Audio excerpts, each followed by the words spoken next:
오늘 우리에게 주신 하나님 말씀은 누가복음 1장 46절부터 56절입니다. 누가복음 1장 46절부터 56절 함께 교독하도록 하겠습니다.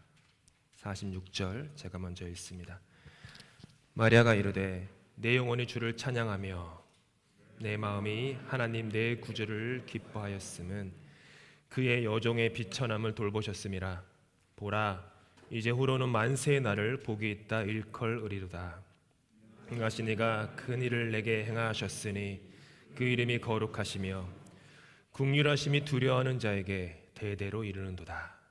그의 팔로 힘을 보이사 마음의 생각이 교만한 자들을 흩으셨고 권세 있는 자를 그 위에서 내리치셨으며 비천한 자를 높이셨고 줄이는 자를 좋은 것으로 배불리셨으며 부자는 빈손으로 보내셨도다. 그 종 이스라엘을 도우사 긍휼히 여기시고 기억하시되 우리 조상에게 말씀하신 것과 같이 아브라함과 그 자손에게 영원히 하시리로다 하니라. 함께 읽겠습니다. 마리아가 석 달쯤 함께 있다가 집으로 돌아가니라. 아멘. 비천함을 돌보셨음이라 라는 제목으로 하나님이 우리에게 마련해 주신 은혜의 말씀 나누도록 하겠습니다. 세례 요한의 출생 이야기가 막 이렇게 벌어지고 있었고, 그 다음에 아기 예수님의 출생의 이야기가 막 벌어지고 있었습니다. 이 두 출생 이야기가 누가복음 1장에서부터 막 휘몰아치듯이 정신없이 막 이렇게 지나가고 있었어요. 늙어서 아이를 갖지 못한다는 여인에게 아이가 생겼습니다. 남자를 알지 못하는 어린 소녀에게도 아이가 생겼습니다. 하나님은 나이 많은 이에게도, 하나님은 나이 어린 이에게도 언제나 그렇게 동일하게 역사하십니다. 한 아이는 주님의 길을 예비하는 삶을 살 것이고, 다른 아이는 구세주가 될 것입니다. 그런데 이렇게 휘몰아치던 이 두 개의 이야기가 오늘 갑자기 멈춥니다. 이야기의 구조상 요한의 출생과 이어서 예수의 출생이 바로 나와야 되는데 이야기가 갑자기 멈추고 그 멈춤의 자리에는 찬송시가 울려 퍼집니다. 이 가던 길이라는 게 있어요. 가던 길, 인생의 가던 길이 있는데 가던 길을 잠시 멈추고 하나님이 지금 내 삶에 무엇을 이루고 계시는지를, 그것이 무슨 의미인지를 숙고하는 것, 그게 찬양입니다. 지금 마리아는 그것을 하고 있어요. 정신없이 휘몰아치던 두 탄생의 이야기에서 잠시 자기의 자리를 멈추고 이 뜻이 뭘까? 이 의미가 뭘까? 왜 하나님이 나를 택하셨을까? 왜 나로 하여금 그분의 독생자를 잉태하게 하셔서 온 인류를 구원하고자 이 비천한 나를 왜 부르셨을까? 이렇게 멈춘 거예요. 그러면서 마리아가 이 어린 소녀, 10대의 어린 소녀가 방금 읽었던 그런 놀라운 찬송시를 하나님께 노래합니다. 이 찬송시를 한국에서는 마리아의 찬가라고 하고 서양에서는 매그니피카트 혹은 매니피카시라고 부릅니다. 5세기 초에 라틴어로 번역된 이 불가타 성경이라는 게 있습니다. 화면에 보시는 건데요. 불가타 성경. 현재도 카톨릭 그 전례의 공식 라틴어 성경으로 사용되고 있습니다. 그 불가타 성경에서 46절부터 시작하는 마리아의 찬송 첫 시작이 동그라미 제가 저기 쳐놨거든요. 매그니피카트. 이렇게 잘 안 보이시죠? 보이시나? 매그니피카트 이래요. 매그니피카트 이렇게 시작해요. 그래서 찬송시 이름을 매그니피카시라고 칩니다. 지금도 뭐 대부분의 복음성가들의 타이틀은 따로 있지 않고 가사 첫 줄이 복음성가의 타이틀이에요. 거의 90% 이상이 가사 첫 줄이 복음성가 타이틀인데 그렇게 지었다라는 그것이 되겠죠. 매그니피카트 이 뜻이 뭐냐 하면 찬양합니다, 찬미합니다 라는 뜻입니다. 그래서 한국어로는요, 우리가 오늘 본문을 읽을 때 내 영혼이 주를 찬양하며, 오늘 마지막 불렀던 찬양, 내 영혼이 주님을 찬양합니다. 이게 이제 한국어 가사, 한국어 찬송시 번역 그렇게 되는데, 라틴어 번역에서는 찬양합니다 주님 내 영혼이, 이렇게 되는 거예요. 문법상 찬양합니다 주님 내 영혼이. 그래서 이 찬송시를 찬양합니다 라는 의미의 매그니피캇이라고 불러서 지난 한 1600년 동안 그렇게 불려왔던 것이죠. 가톨릭이나 동방정교회나 또 성공회에서는 지금도 성무일도라는 게 있어요. 즉 성무일도, 그러니까 매일 정해진 기도 시간, 그 기도 시간 중에 만도면 뭘까요? 저녁 기도죠.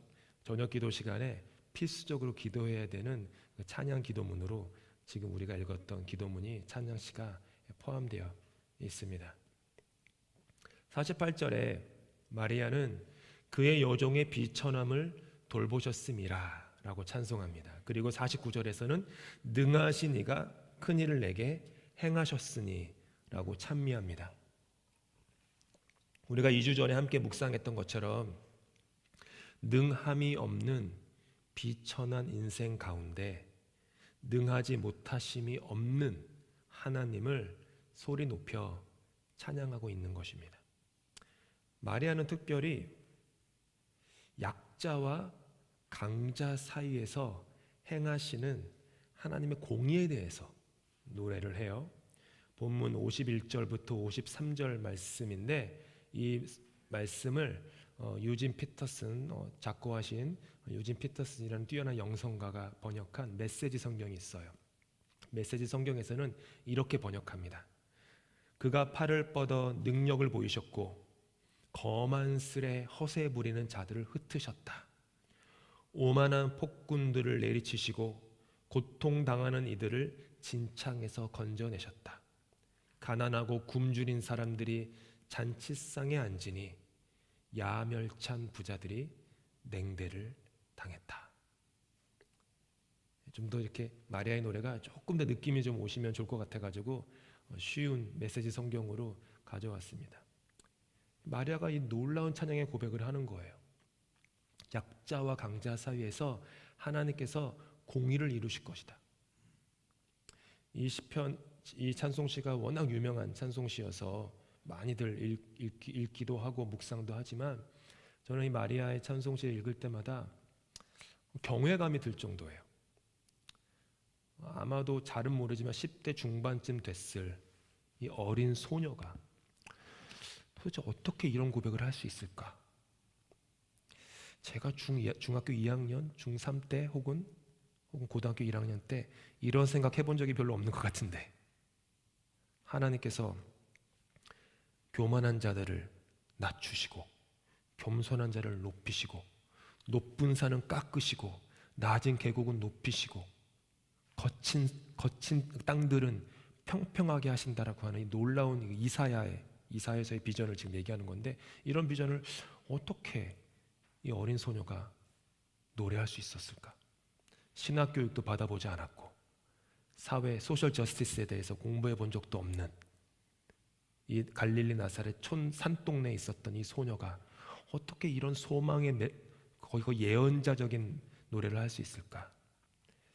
마리아는 그런 하나님과의 깊은 관계 속에서 어린 시절부터 살았던 것 같아요.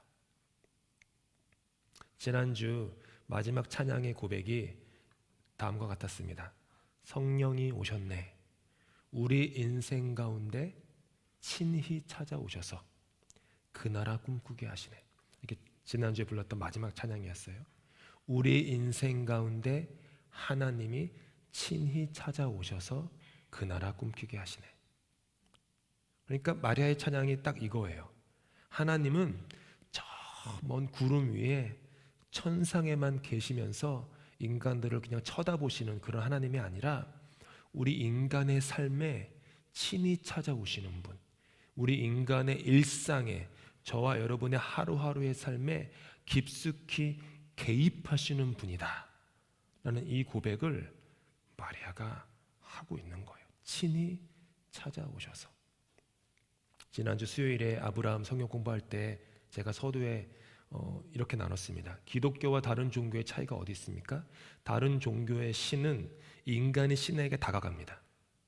원하는 게 있어서 다가가죠. 그것이 구원이든 그것이 복이건 애를 낳는 것이건 물질을 버는 것이건 병을 고치는 것이건 인간이 신에게 다가가는 것이 일반 종교예요. 근데 기독교는 처음부터 어떻게 얘기하냐면 하나님이 인간에게 찾아오셨다.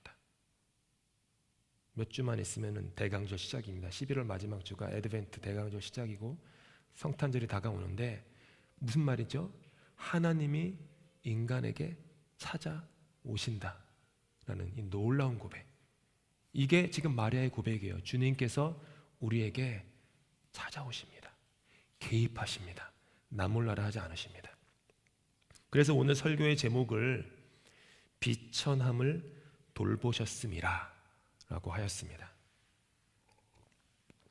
비천함이라는 헬라어 타페이노시스는 영어로 직역하면 humiliation입니다. humiliation 어떤 뜻인지 다 아시죠? humiliation 강한 단어죠. 내적으로는 불명예스럽다. 외적으로는 낮은 형편, 아주 낮은 지위. 그래서 비천함이라는 단어에는 꼭 포함된 게 뭐냐면 주목받지 못하는 존재라는 뜻이 포함되어 있어요. 아무도 눈길을 주지 않는 주목받지 못하는 인생, 주목받지 못하는 그런 처지. 그녀와 목수 남편 요셉이 앞으로 꾸릴 가정 역시 비천한 가정입니다. 유대인들은요, 아들을 낳으면 8일 안에 그 정결 예식을 반드시 하게끔 되어 있어요. 정결 예식을 할 때 그 레위기 율법서에 따르면 어린 양 한 마리를 가져와야 되고요. 그 다음에 그 어린 양 한 마리를 이제 번제 제물로, 번제는 다 태우는 거죠. 번제 제물로 가져오고 비둘기 한 마리는 속죄 제물로 가져와야 돼요. 용서를 구하는 제물로. 그러니까 어린 양 한 마리, 비둘기 한 마리를 갖고서 성전에 와서 제물로 드려야만 내가 방금 낳은 이 8일밖에 안 되는 이 남자 아이가 정결한 예식을 하나님께 드려지는 거예요. 반드시 해야만 되는 율법이었어요. 그런데 요셉과 마리아 이 비천한 가정은 아기 예수를 위해 그 제물 가져올 돈도 없었어요. 그래서 어떻게 했냐 하면 성경에 보니까 비둘기 2마리로 대신해요. 비둘기 2마리. 그러니까 어린 양 한 마리 살 돈이 없었던 거예요. 한국 문화로 치면 이게 뭔지 아세요? 예수님의 100일 잔치를 제대로 해드리지 못했다라는 거예요. 형편이 좀 되면 100일 잔치 하셨죠? 이렇게 해놓고 이렇게 뒤에다 뭐도 놓고 뭐 좀 집나 그 돌이죠 그건 참 뭐 그런가 해요. 그러니까 떡도 좀 이렇게 뭐죠 그 컬러가 있는 색깔이 있는 떡도 놓고 막 사진도 찍고 막 컨글레츄레이션 하고 막 초청해가지고 뭐 만다린에서건 어디서건 뭐 이렇게 하죠. 뭐 교회에서 하는 경우도 있고. 근데 우리 주님은 그 흔한 100일 잔치 하나 제대로 못 하셨다라는 거예요. 비천한 인생이셨기 때문이죠. 그런데 마리아는 얘기해요. 그런 비천한 나를 주님이 돌보셨습니다. 주님이 돌보셨어요. 돌보셨다라는 말이 굉장히 중요한 단어입니다. 돌보시다. 이게 에피플레포라는 헬라어인데 이게 소중히 여기다, 매우 신경 쓰다, 자세히 살피다. 아주 그냥 강한 의미가 담겨 있어요. 여기에는 반드시 뭐가 있냐 하면 주목하다라는 뜻이 있어요. 그러니까 무슨 뜻이에요? 주목받지 못하는 비천한 소녀 마리아를 하나님이 주목하셨다라는 거예요.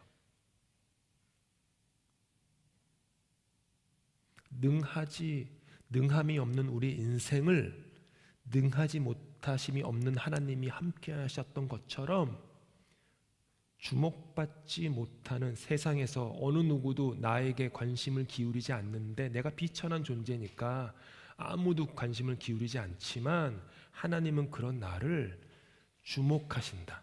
매우 매우 신경 쓰신다. 자세히 나를 살펴보신다 라고 마리아가 고백한 거예요. 마리아는 하나님께서 갈릴리 나사렛 출신의 비천한 자신을 주목하여 주셨음을 소리 높여 노래합니다. 마리아는 어리디 어린 비천한 자신을 주목하여 주신 하나님을 찬양합니다. 마리아는 당시 사회에서 가장 천대받는 직업이었던 목수 남편의 아내로서 살아갈 그 비천한 자신을 주목하여 주신 하나님을 찬미합니다. 쓰나미처럼 휘몰아치던 탄생의 이야기에서 그녀는 멈춰서서 하나님을 찬양하는 거예요. 찬양의 핵심은 비천한 나를 하나님 돌보아 주셨군요.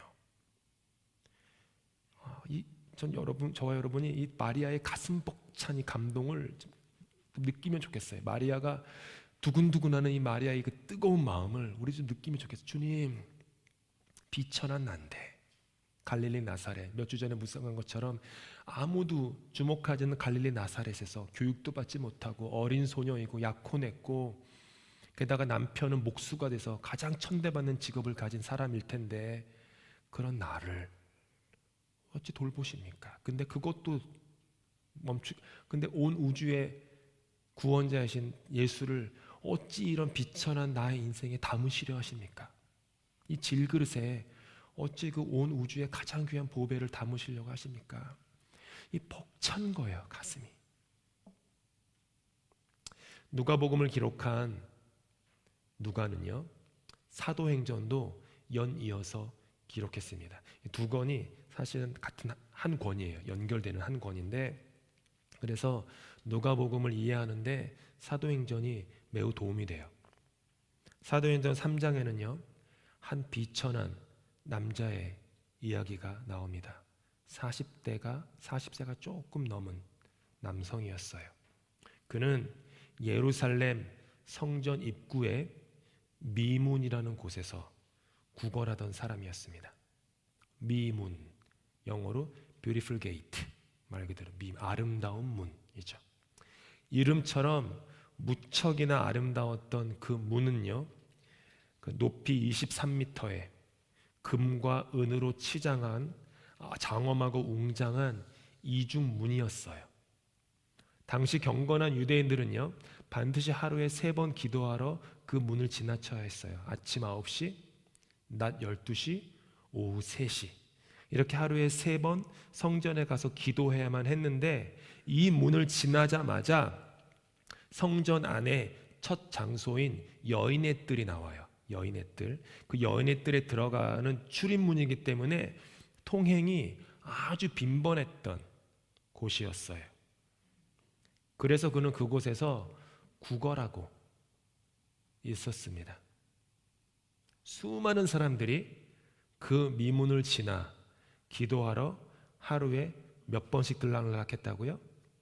3번씩 들락날락했고, 모든 사람들이 그 비천한, 걷지 못해서 구걸하는 40대 남자를 지나쳤어요. 모든 사람들이 그를 보았지만 또 동시에 아무도 그를 보지 않았어요. 왜냐하면 누구도 그를 주목하여 본 사람이 지금껏 단 한 번도 없었기 때문이죠. 성전의 미문이 아름다우면 아름다울수록 이 40대 남자의 비천함은 아름다운 미문과 대비가 되어서 더욱더 그 비천함이 날카롭게 되었죠. 유럽에 잠시 머물 때 독일 쾰른을 가족과 함께 방문한 적이 있었습니다. 쾰른 하면 가장 먼저 떠오르는 것이 쾰른 대성당입니다. 세계에서 가장 유명한 성당 중에 하나인 이곳은요, 세계에서 세 번째로 높은 로마네스크와 고딕 양식이 섞인 성당이에요. 이 동방박사의 유고를 안치하기 위해서 1248년에 건축을 시작했는데 언제 끝났는지 아세요? 건축이 1880년에 건축이 끝났어요. 거의 600년 동안이나 건축한 거예요. 그래서 1884년에 80년에 완공되었는데 1884년까지 전 세계에서 가장 높은 건축물이었어요. 제가 방문했던 그날 역시 그 주변에는 수많은 인파들로 가득했습니다. 그리고 그 수많은 인파들의 틈바구니에서 구걸을 하는 사람들이 참 많았어요. 어떤 이들은 인파를 찾아다니면서 구걸하고, 어떤 이들은 성당 옆에 KFC가 있었는데 식당에 들어가서 먹다 남은 거 좀 달라고, 버리지 않을 거면 달라고 KFC 안에서 구걸하고, 어떤 사람은 바닥에 그림을 그리면서 저렇게 조그만 그 통 하나 놓고 구걸하고, 또 어떤 사람은 이렇게 소매치기 하려고 이렇게 애쓰고, 경이로운 대성당과 연신 사진을 찍어대는 수많은 관광객들, 그리고 그 틈에서 구걸하는 집시들이 얽히고 설킨 매우 괴이한 광경이었죠. 성전이 높고 화려한 만큼 그 변두리 구석의 삶은 더욱더 비천해져만 가는 거예요. 오후 3시 기도 시간에 맞춰서 베드로와 요한이 그 미문을 지나고 있었습니다. 걷지 못하는 그 남자는 이렇게 계속 국어 한 푼 줍쇼 한 푼 줍쇼 하고 있었던 건데, 자신 앞을 지나가는 이 두 사람을 보았어요. 근데 누가는 사도행전에서 매우 특이하게 이 남자가 베드로와 요한을 그냥 쳐다보았다라고 얘기해요. 딱 그 단어를 써요. 그냥 쳐다봤다. 아무런 것도 없이 그냥 쓱 쳐다봤다. 매일매일 하루에 3번씩 아무런 관심도 없이 자신을 그저 슬쩍 쳐다만 보고 스쳐 지나가는 사람들로 가득했었기 때문에 이 남자는 아무런 기대도 없이 그냥 쓱 하고 쳐다봤던 거예요. 한 푼 줍시오라고. 그냥 손을 뻗어서 적선을 구하였을 뿐이죠. 그런데 성경에 보니까 베드로와 요한이 그를 주목하여 봤다라고 콕 집어서 전혀 다른 단어를 성경은 써요. 베드로와 요한이 그를 주목하여 봤다. 누가는 일부러 전혀 다른 단어를 사용해서 베드로와 요한이 자신이 가던 길을 멈추어 서서 이 비천한 남성을 주목하였다라고 강조해서 말하죠. 베드로와 요한이 이전까지 사람들과는 다르게 자신을 주목하는 것을 보자 이 병자는 이 사람은 지금까지 나를 스쳐 지나간 그 수많은 사람들과 좀 다르구나라고 하는 것을 직감했어요. 그래서 그때 그 남자는 자세를 고쳐잡아요. 그리고 그 사람 역시 베드로와 요한을 주목하여 바라봤다라고 성경은 얘기를 해요. 그렇게 주목하는 두 시선이 만났을 때 베드로는 그 비천한 남자에게 이렇게 말해요. 은과 금은 내게 없거니와 내게 있는 이것을 네게 주노니 나사렛 예수 그리스도의 이름으로 일어나 걸으라. 그리고 베드로가 그 남자의 오른손을 잡고 일으켜주자 기적이 일어나죠. 발과 발목이 곧 힘을 얻고 뛰어 서서 걸으며 그들과 함께 성전으로 들어가면서 걷기도 하고 뛰기도 하며 하나님을 찬송하니. 40평생 앉아만 있었던 비천한 남성, 매일 아침 9시가 되기 전에 동네 불량배들일 수도 있고 가족일 수도 있지만 어느 누군가가 들쳐매서 성전 미문 앞에 돈 좀 벌라고 갖다 놓는 그 비천한 인생. 수많은 사람들이 지나다니는 인기 있는 미문이었지만 아무도 자신의 존재를 제대로 쳐다봐 준 적이 없었던 이런 비천한 인생, 단 한순간도 사람으로부터 주목받아 본 적이 없는 그 비천한 인생,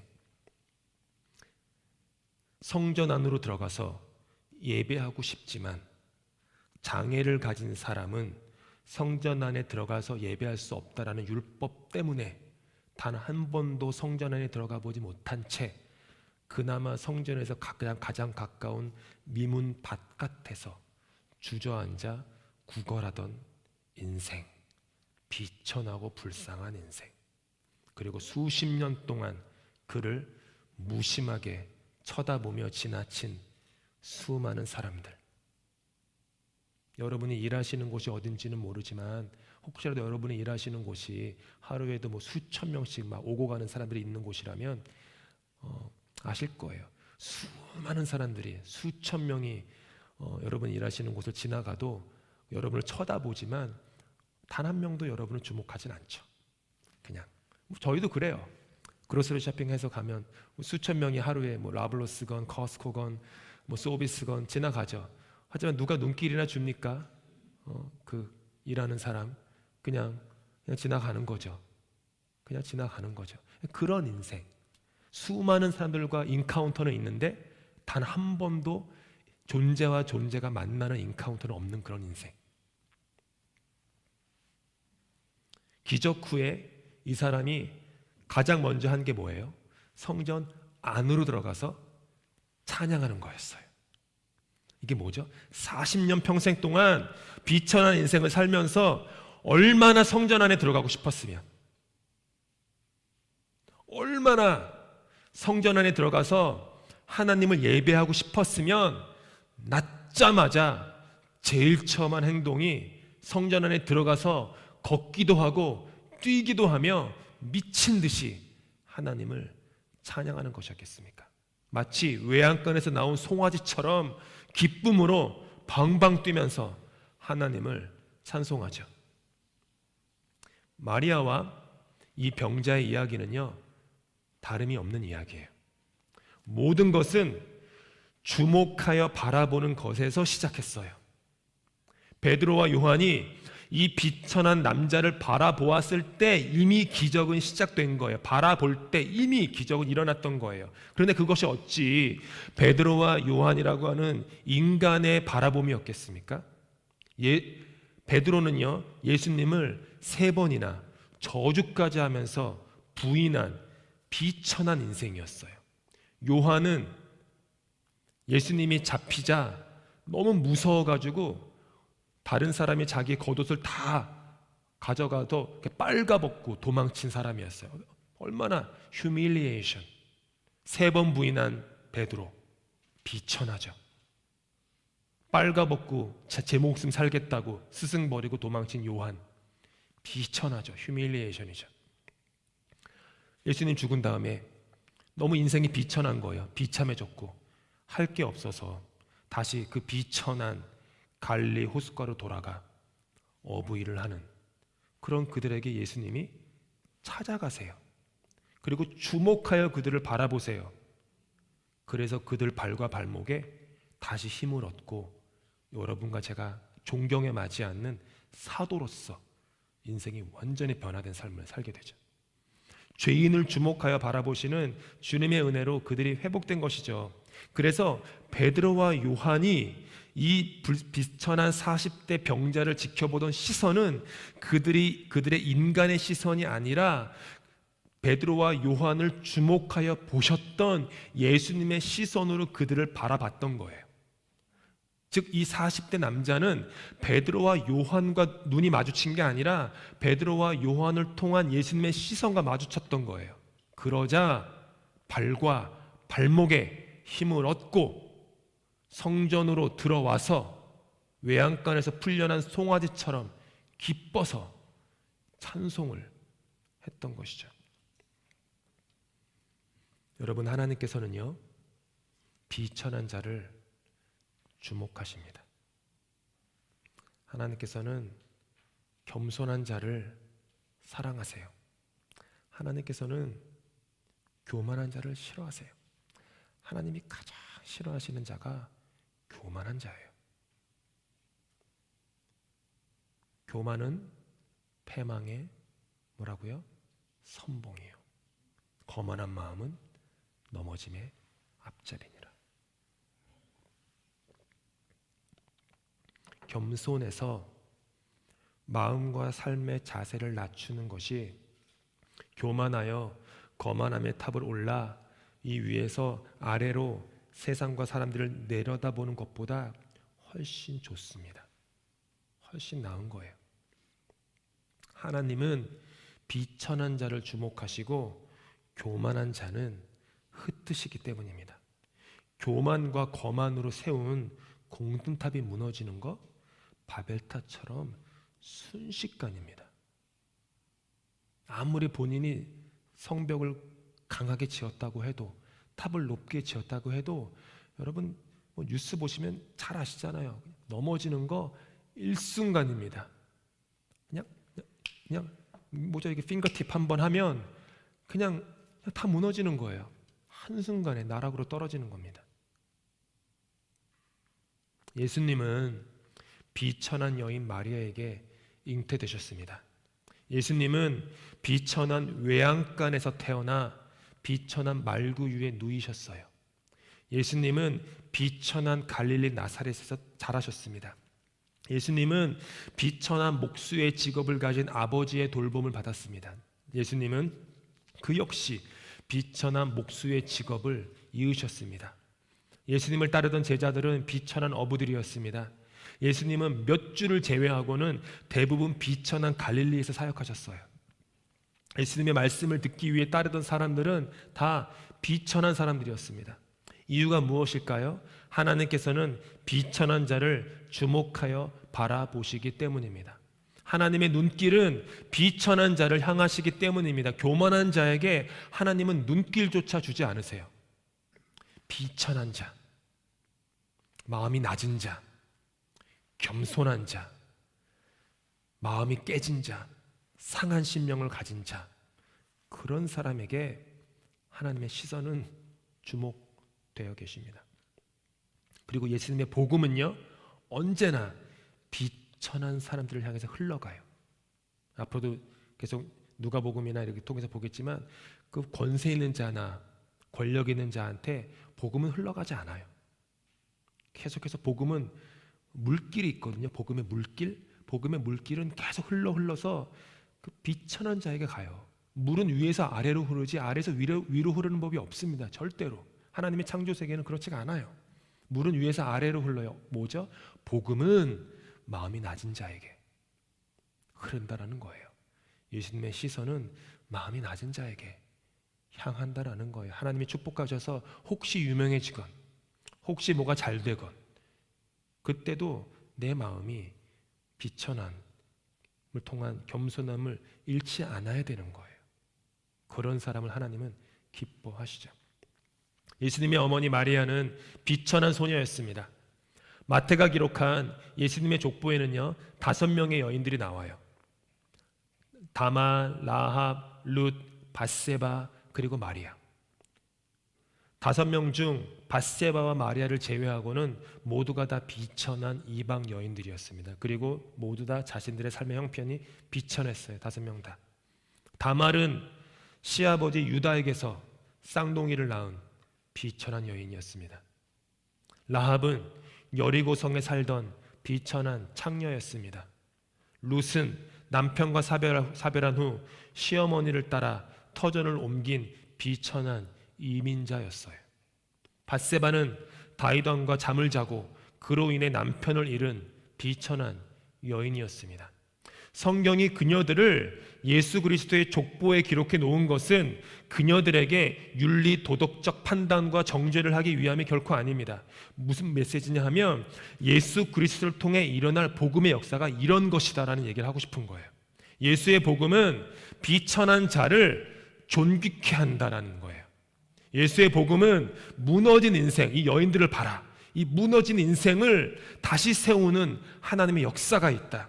예수의 복음은 그늘진 인생을 빛 가운데로 인도하는 하나님의 역사가 있다. 예수의 복음은 수치를 영광으로 뒤바꾸는 하나님의 역전의 역사가 있는 그런 복음이다. 이전 삶이 어땠건 아무 상관이 없다. 오직 예수 그리스도를 만나면 된다. 당신이 이전 삶을 어땠건, 얼마나 엉망이었건, 얼마나 허랑방탕했건 성경은 말하는 거예요. 이 여인들을 봐라. 아무 상관하지 않는다. 이 여인들에게서조차 예수가 났는데 하물며 너희 인생일까 보냐. 이 비천한 인생들아, 너희들의 인생 가운데 내가 너희들의 인생을 새롭게 세울 것이다. 이 얘기를 하고 싶은 거예요. 그래서 하나님은 비천한 우리를 주목하여 보십니다. 비천한 저와 여러분의 인생 가운데, 이 교회 가운데 예수 그리스도의 계절이 꽃피게 하실 거예요. 아멘. 비천한 이 교회 가운데 그리스도의 계절이 꽃피게 하실 거예요. 상상도 하지 못했던, 꿈도 꾸지 못했던 하나님의 그 복음의 역사가 흘러갈 거예요. 강물 좋아하시죠? 강물에 물의 흐름이 있어요. 물의 흐름이 흐르는데 그 물 흐름 앞에다가 큰 돌을 두면은 물이 멈춰가지고 같이 부딪힙니까? 그렇지 않아요. 물은 그 큰 돌을 돌아서 계속 흘러내려가요. 복음이 그런 거예요. 어떤 것 때문에 물이 막혔어요. 교회가 막혔어요. 그러면은 멈춘 상태에서 계속 이렇게 부딪히면서 마치 그 장난감 인형처럼 계속 벽에 막히면 둥둥둥 부딪히는 그런 교회입니까? 아니죠. 복음은 그렇지 않아요. 막혀 있으면 막힌 것을 돌아서 새로운 곳을 흐르는 게 복음이에요. 막혔으면 기뻐해야 되는 거예요. 그래서 하나님이 문을 닫으셨네. 어떤 문을 여시려고 문을 닫으셨을까? 하나님이 길을 막으셨네. 하나님이 도대체 우리를 어떤 길로 인도하시려고 길을 막으셨을까? 이 기대, 이 소망, 이게 믿음이죠. 역전의 역사가 비천한 인생 가운데 일어나게 될 것입니다. 어떠한 역전입니까? 마리아가 노래한 역전의 찬양이 그것이에요. 함께 읽겠습니다. 시작. 주님은 전능하신 팔을 펼치시어 마음이 교만한 자들을 흩으셨습니다. 권세 있는 자들을 그 자리에서 내치시고 보잘것없는 이들을 높이셨으며 배불리시고 부유한 사람은 주님께서는 저와 여러분의 비천함을 돌아보십니다. 계곡은 높이 솟아오르고 언덕과 산은 낮아질 것입니다. 거친 곳은 평평해지고 굽은 곳은 곧게 펴질 것입니다. 어떤 것도 차별하지도 구별하지도 않는 거대한 대양의 물처럼 물이 바다 덮음같이 여호와의 영광을 인정하는 것이 이 땅 가운데, 이 교회 가운데 가득할 것입니다. 오늘은 리멤버런스 선데이입니다. 인도 북동부의 미얀마 접경지대인 코히마는 2차 대전이 한창이던 1944년 일본군과 영국군의 격전이 벌어진 곳이었습니다. 영국군 2사단의 전몰 장병들을 기리는 비석에는 다음과 같은 글귀가 적혀 있습니다. 그대 고국으로 귀환하면 부디 우리 얘기를 전해주오. 그대의 내일을 위해 우리의 오늘을 바쳐놓으라고. 비천한 우리를 주목하여 희생한 그들의 어제가 저와 여러분의 오늘을 만들었습니다. 그리고 비천한 저와 여러분의 오늘의 희생은 다음 세대의 내일을 만들 것입니다. 기도하시겠습니다.